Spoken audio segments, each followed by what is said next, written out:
ऐं उन्हनि सभिनी घणो घरनि जो पंहिंजे तरफ़ां फ़क़ीर साईं जे तरफ़ां थोराइतो आहियां। जॾहिं असांजी लॻायल कंहिं में जंहिंमें असांजो मौक़ुफ़ हुयो त ख़ानदान में जेका विरासत थी आहे सा इंसाफ़ मुताबिक़ न थी आहे, शरई कानून मुताबिक़ न थी आहे। तंहिंजे करे सभिनि सां हक़ इंसाफ़ थियणु घुरिजे। अॻी धुर जेका असांजी असांजी उहो साथी आहे, भाउ आहे, हिननि नौजवाननि जो जेको चाचो आहे उहो असांजी ॻाल्हि सम्झण लाइ तयारु न हो।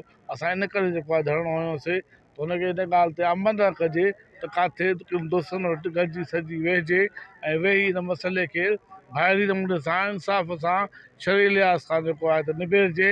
उन असांजी कुझु दोस्तनि जे जेके असांजो सरदार अल्ताफ़ ज़ैन ख़ान मशहूरी आहे उनजे विच में अची पवण जे या ख़ातिरी उन कराई वई आहे।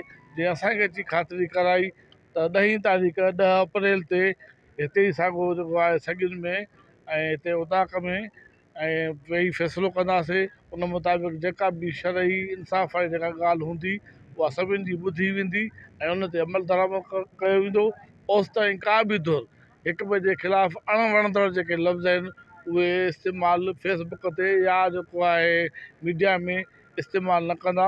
हिक ॿिए लाइ इज़त एतिरा रवैयो रखंदा ऐं ॿनी ते बि साॻी पोज़ीशन हूंदी जंहिंजो जेतिरो जेतिरो फ़सुलु पोखियल आहे केर बि उन में हथु चढ़ान न कंदो। उहा साॻी जेका पोज़ीशन बरक़रार रहंदी। इन करे इन यकीन ध्यान ते त 10 तारीख़ ते असां सां फ़क़ीर लियाक़त अली ख़ान पंहिंजे ख़ानदान सां जेको आहे वेहंदो।